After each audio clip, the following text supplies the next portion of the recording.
Comienza el informativo. Una familia musulmana vive un verdadero drama por las políticas de Donald Trump. Un niño de 2 años se está muriendo en un hospital de California, pero su madre no ha podido ir a verlo por el veto migratorio promovido desde la Casa Blanca. Al menos así lo asegura su padre, que acompaña al menor agonizante, y dice que el Departamento de Estado no le ha respondido si la mujer que se encuentra en Egipto puede viajar. Entre lágrimas, implora al gobierno que permita que la madre viaje desde el Cairo hasta San Francisco para abrazar al pequeño una última vez. Una familia desesperada implora un acto de compasión al gobierno de Donald Trump. Abdullah Hassan es un niño de 2 años que no sobrevivirá. Hoy se encuentra conectado a equipos que lo mantienen con vida en un hospital infantil de la Universidad de California en San Francisco. Su padre, Ali Hassan, está con él, pero su madre no. La mujer es originaria de Yemen y vive en Egipto. No puede ver a su hijo ni abrazarlo, tal vez por última vez, pues es víctima de una de las políticas migratorias de Donald Trump, el veto migratorio a varios países de mayoría musulmana. Estoy aquí hoy porque mi hijo Abdullah necesita a su madre. Mi esposa me llama todos los días y quiere besar y tener en sus brazos a mi hijo. Por una última vez.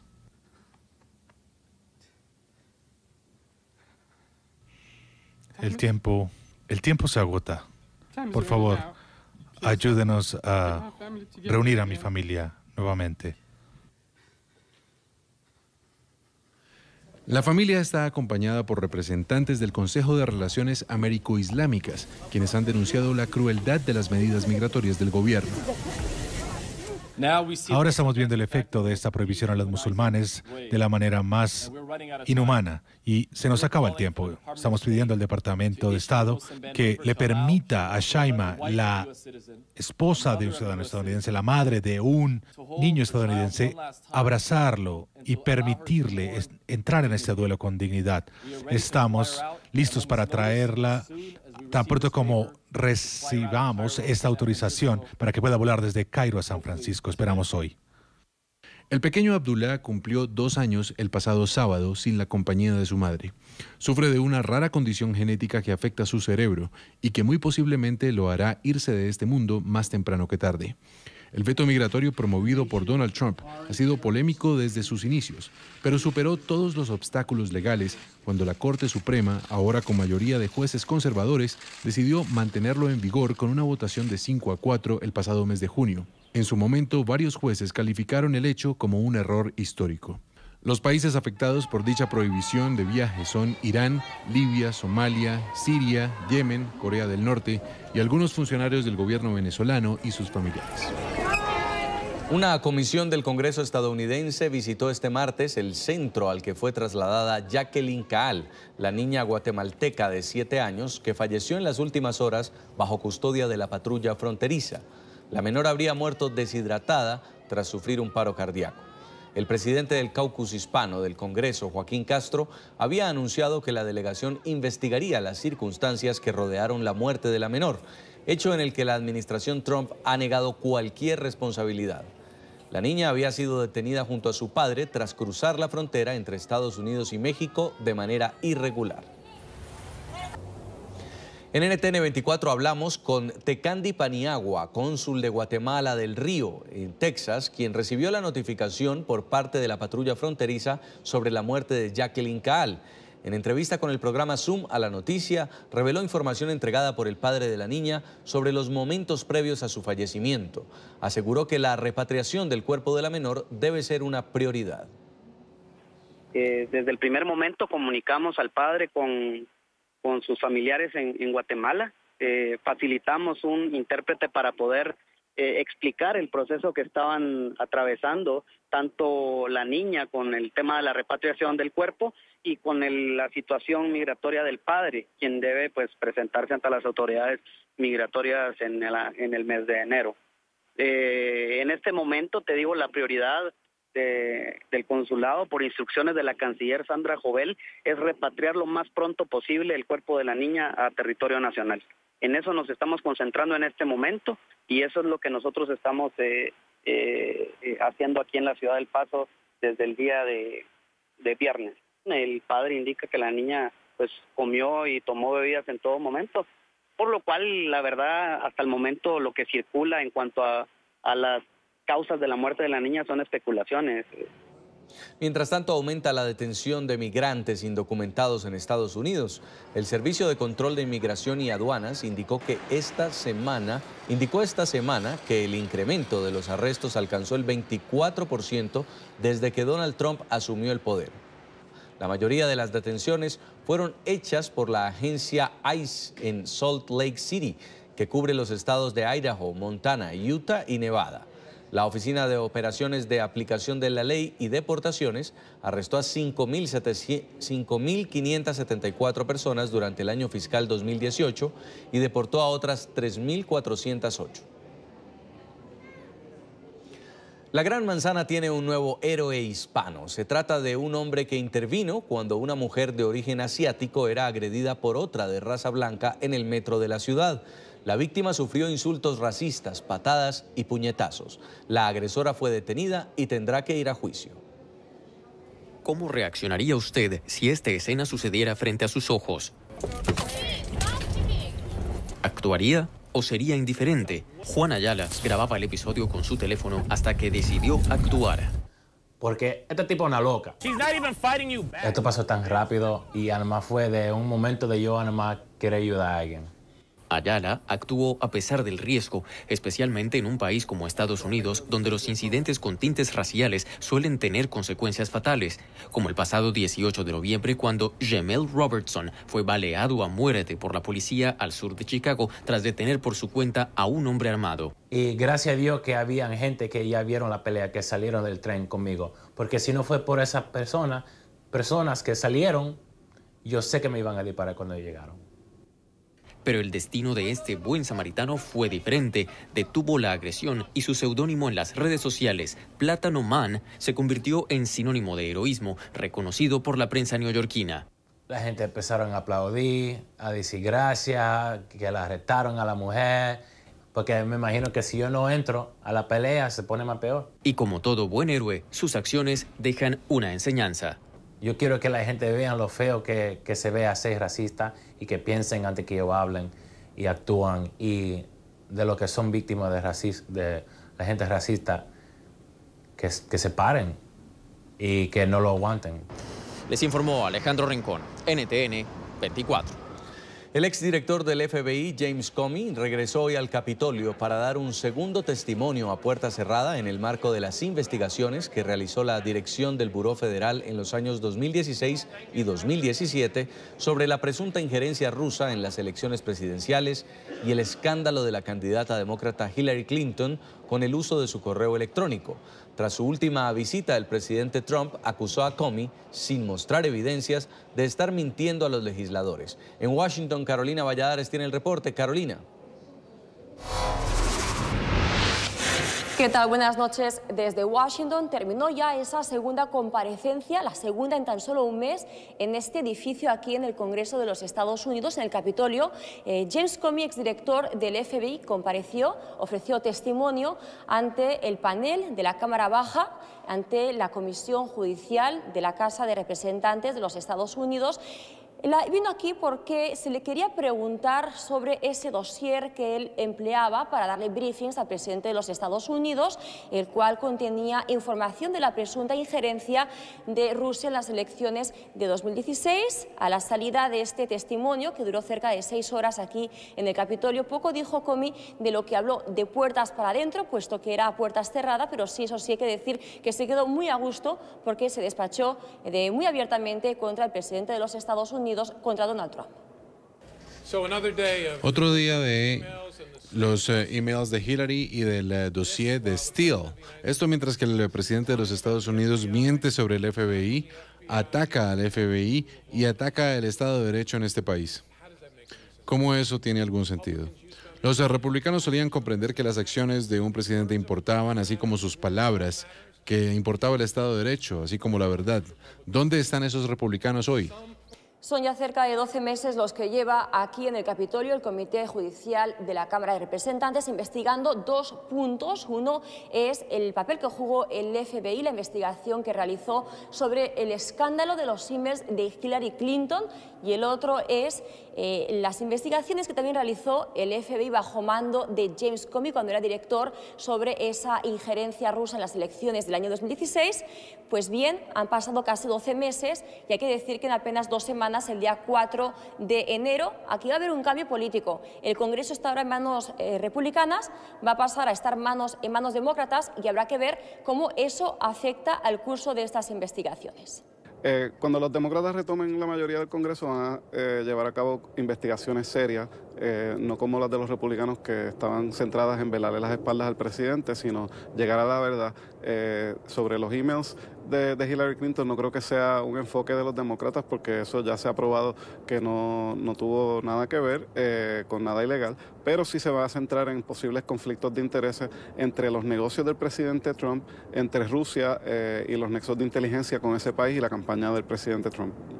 Este testimonio de James Comey tiene lugar en unos días de hecho difíciles para el presidente de los Estados Unidos. Se habla aquí insistentemente del Russiagate y en relación precisamente a este Russiagate. En unas horas, este martes 18 de diciembre, se conocerá cuál es la sentencia contra Michael Flynn.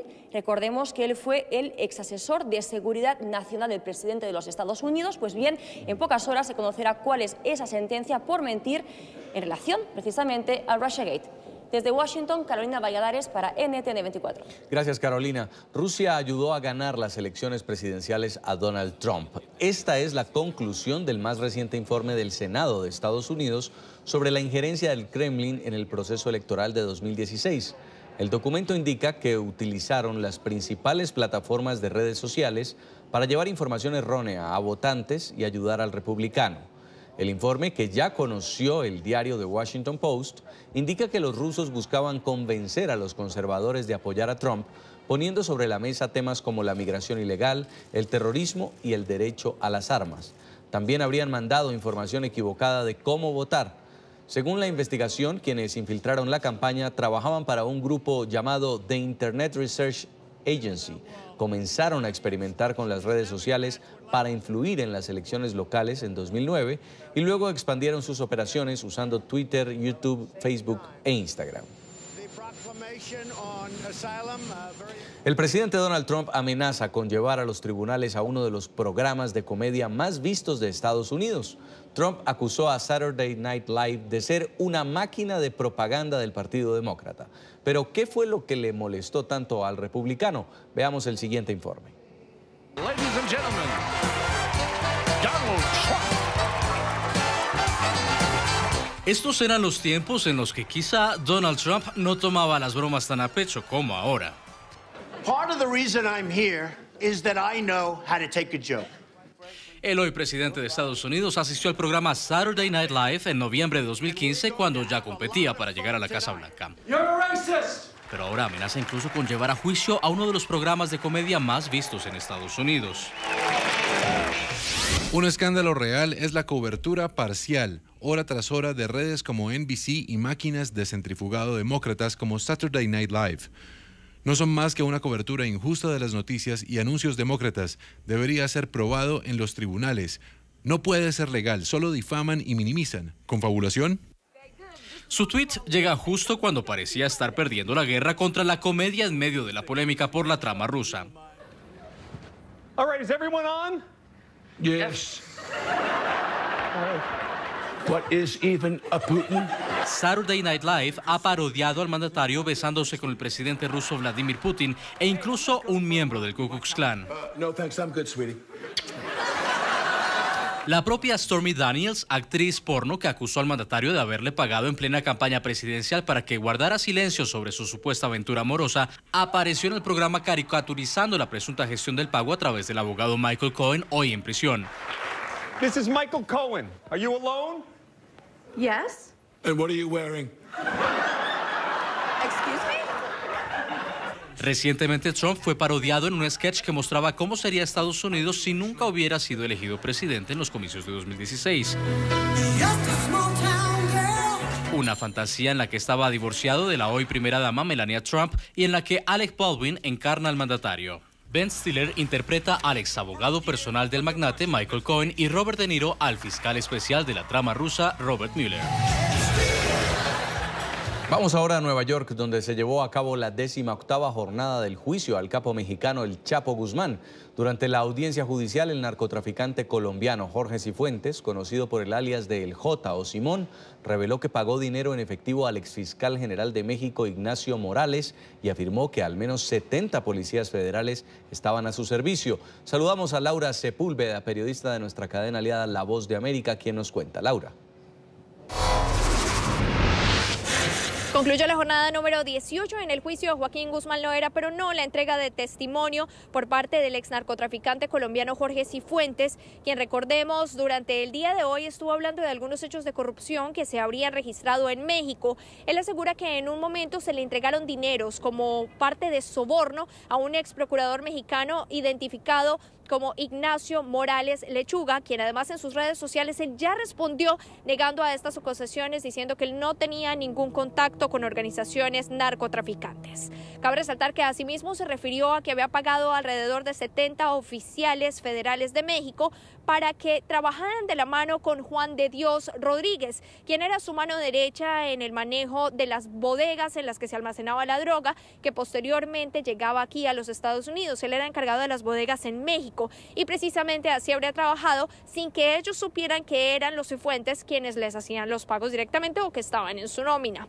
Cabe resaltar que el día de mañana continuará este interrogatorio debido a que el abogado defensor se ha extendido un poco en algunos temas e incluso fue el juez quien le dijo que por favor no redundara tanto sobre algunos detalles en los que estaba entrando con bastante precisión, en los que además se notó bastante acalorado, al punto que en varias ocasiones elevó su voz y asimismo el juez tuvo que hacerle un llamado para que no gritara en la corte. Soy Laura Sepúlveda desde la ciudad de Nueva York de La Voz de América para NTN 24.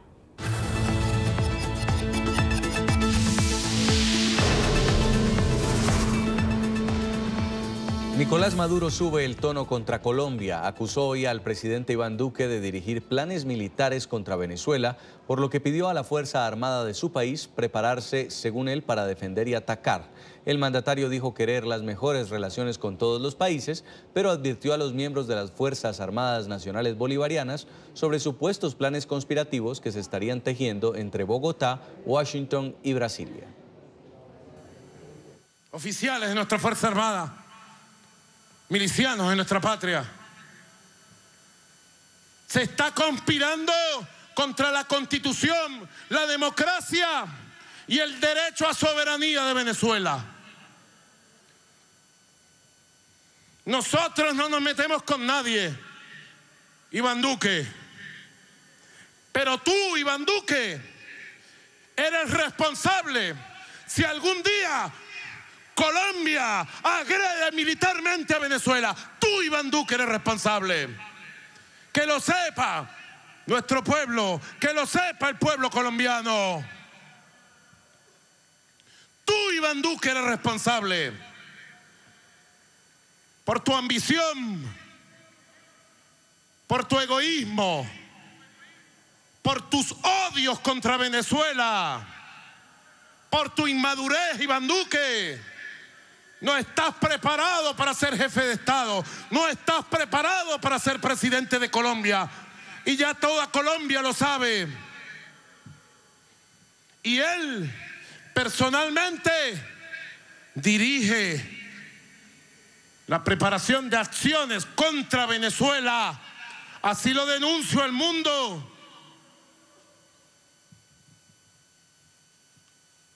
Con el apoyo, con el financiamiento de la Casa Blanca, de John Bolton, secretario de Seguridad Interna de los Estados Unidos. John Bolton. Mientras tanto, el general Hamilton Mourão, futuro vicepresidente de Brasil, vaticinó un golpe de Estado en Venezuela. En declaraciones ofrecidas a un diario local, Mourão sostuvo que la ONU debe actuar con enviados especiales de paz en territorio venezolano ante un eventual levantamiento en el país suramericano. Agregó que Brasil deberá proveer militares para las tropas de Naciones Unidas. Y los líderes de los regímenes de Cuba y Venezuela no serán bienvenidos en la investidura del nuevo presidente de Brasil, Jair Bolsonaro. A petición del mandatario electo, la Cancillería retiró las invitaciones a ambos países para la ceremonia que se llevará a cabo el 1 de enero.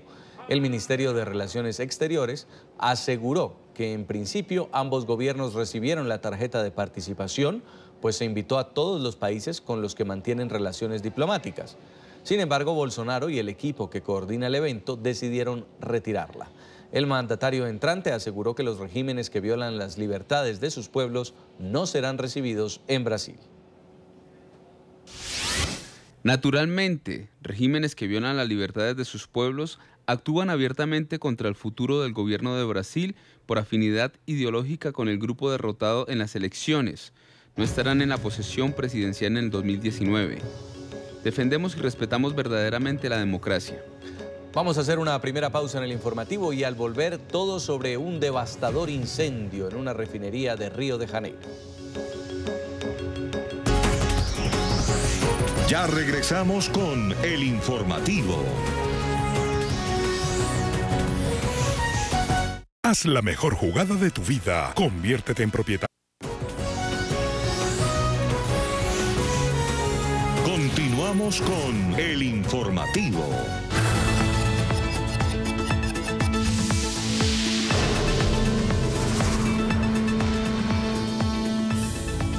En un gran operativo fue rescatada en zona rural de la Sierra Nevada de Santa Marta, en el Caribe colombiano, Melissa Martínez García, sobrina nieta del Premio Nobel de Literatura Gabriel García Márquez. La mujer estuvo casi 4 meses secuestrada, al parecer, por un grupo de delincuencia común conformado por exparamilitares y exguerrilleros. Nuestro periodista Luis Fernando Iguarán tiene toda la información. Luis Fernando. Hola, muy buenas noches. Yo los saludo desde Santa Marta, en el norte de Colombia, donde esta madrugada se produjo el rescate de Melissa Martínez García, una administradora de finca que fue secuestrada el pasado 23 de agosto y que hoy personal de la policía, con el apoyo del Ejército y la Fiscalía, lograron su rescate en el sitio conocido como Palmor, en la Sierra Nevada de Santa Marta. Según las autoridades, en el lugar donde la tenían cautiva, que era una cueva muy cerca a esta población, se presentó un enfrentamiento. Uno de los presuntos secuestradores fue dado de baja y otros 14 fueron capturados. Hay que indicar que Melissa Martínez García es sobrina nieta del Nobel de Literatura colombiano Gabriel García Márquez. Con un abrazo finalizaron los 115 días de secuestro de Melissa Martínez García. Quiero destacar el trabajo del Gaula de la policía y del Gaula militar. Se dio la liberación de Melissa Martínez García. 300 hombres de la policía, el ejército y la fiscalía la rescataron esta madrugada en una cueva en zona rural del corregimiento de Palmor, en la Sierra Nevada de Santa Marta. El carcelero que la custodiaba murió en la operación de la fuerza pública. Tenían realmente en una parte, en una forma infrahumana, en una cueva, ahí prácticamente habían unos individuos con armamento largo. 24 horas antes, en Barranquilla, fue capturado el presunto autor material del secuestro.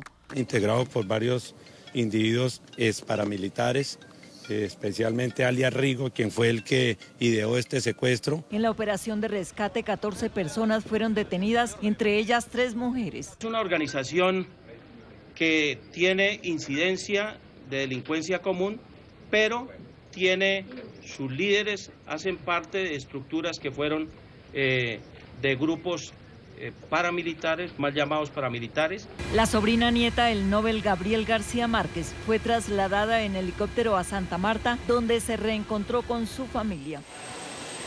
La policía anunció el pago de 100 millones de pesos a la persona que brindó la información para el rescate.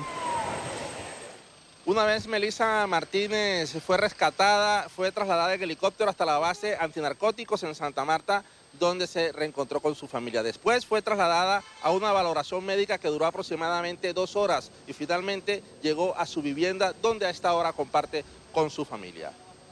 Gracias, Luis Fernando. Este lunes el grupo terrorista ELN anunció que a partir del próximo 23 de diciembre iniciará un cese de operaciones violentas que durará hasta el próximo 3 de enero.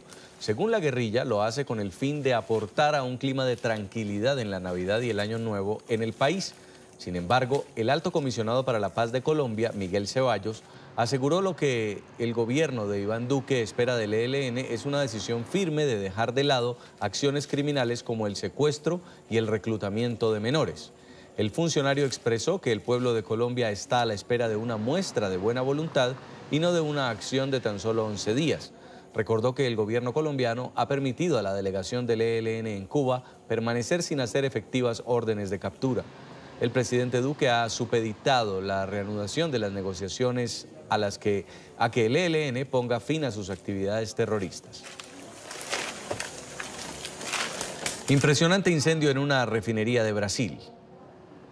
Las llamas de grandes proporciones destruyeron parte de las instalaciones y de los camiones cisterna que estaban estacionados en el patio de la planta de Manguinhos, en el norte de Río de Janeiro. Por fortuna, el incidente terminó sin víctimas ni heridos. 2 horas tardaron los bomberos en extinguir el fuego. Vamos de nuevo a la pausa, pero antes las imágenes de la ruta navideña del Tren de la Sabana en la capital de Colombia. El ferrocarril a vapor está adornado con 10.000 metros de luces LED y tiene como anfitrión nada más y nada menos que a Papá Noel.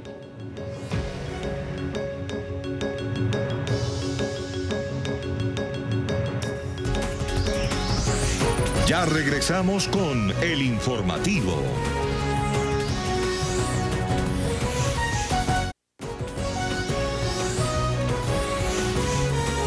Continuamos con el informativo.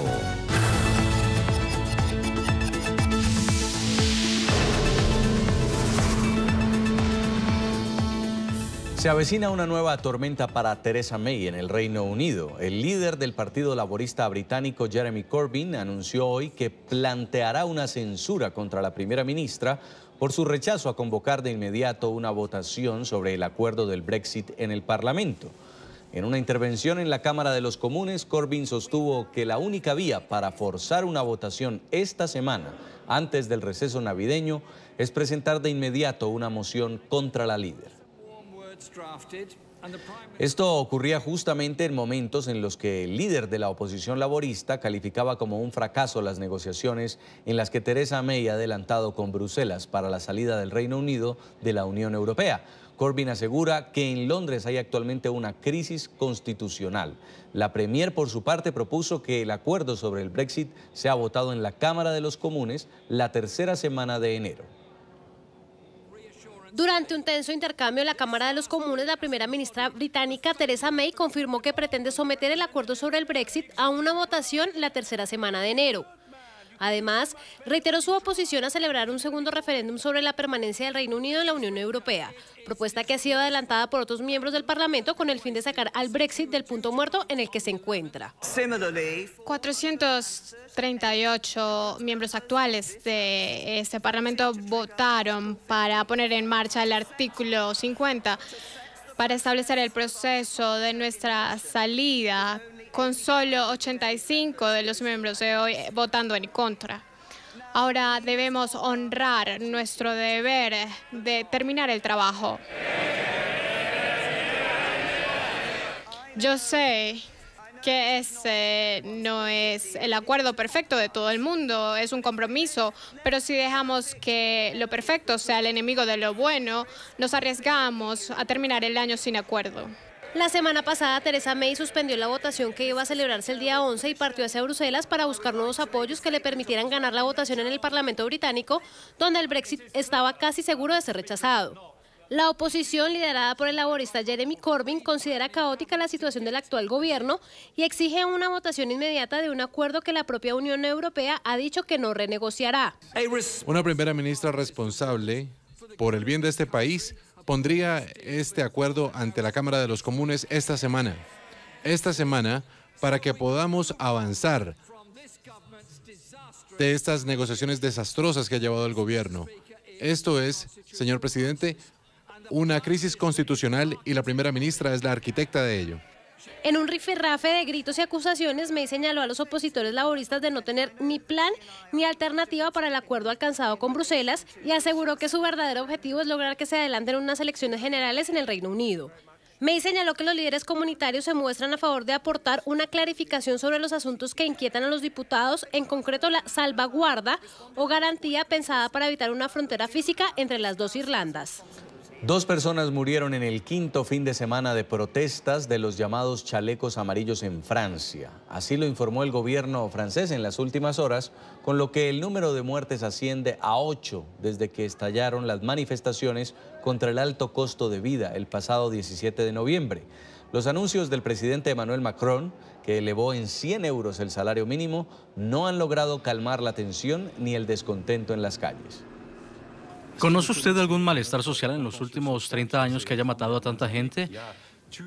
Lo digo alto y claro, ya es suficiente. Es suficiente por la seguridad de los manifestantes de los chalecos amarillos, es suficiente por la seguridad de los franceses y es suficiente por la seguridad de nuestras fuerzas. El Papa Francisco celebró este lunes su cumpleaños número 82. Aunque él no acostumbra a celebrar esta fecha, un grupo de niños de un dispensario pediátrico en el Vaticano le brindó una torta y le cantó el feliz cumpleaños. Los mensajes de felicitación comenzaron a llegar desde muy temprano a la Santa Sede. Incluso una pastelería de Roma mandó, como todos los años, un pastel al pontífice. Tenía una dedicatoria relacionada con la Jornada Mundial de la Juventud que se celebrará a finales de enero en Panamá. Aziz Al-Asmar usa lo que queda de los muros de las casas bombardeadas en la provincia de Idlib, el último bastión de la oposición armada en el norte de Siria, como un lienzo para hacer murales que se convierten en mensajes de denuncia ante las injusticias que ocurren en su país y en el mundo. Esta es su historia. Aziz Al-Asmar usa lo que queda de los muros de las casas bombardeadas de Binish en Idlib como lienzo para sus murales. Las obras de este artista sirio en la ciudad del norte de Siria se convierten en mensajes de denuncia ante las injusticias que ocurren en el mundo y en su país. En sus murales aparece el presidente del país, Bashar al-Assad, volando como un vampiro, o el príncipe heredero de Arabia Saudí, Mohammed bin Salam, cortando en pedazos al periodista Jamal Khashoggi. Afirma que sus dibujos pretenden lanzar un mensaje al mundo y concienciarlo de los crímenes que cometen el régimen y los rusos al bombardear hospitales y escuelas y atacando a los civiles. Pero los murales no solo lanzan mensajes sobre la revolución siria. Hablan de temas sociales como el exilio, la vida en los campamentos de refugiados o la doble cara que, en su opinión, tienen los países que no han sido capaces de parar esta violencia. Asmar pasó más de 20 años trabajando en el Líbano, pero cuando estalló el conflicto sirio en 2011, regresó a su país para vivir junto a su gente la revolución y sentir con ellos todo lo que estaba sucediendo. Uno de los objetivos más importantes que tiene Asmar es hacer felices a niños que, durante la guerra, han perdido su infancia. Hacemos la última pausa en el informativo y al regreso tendremos para ustedes toda la información deportiva. No se desconecten. Ya regresamos con el informativo.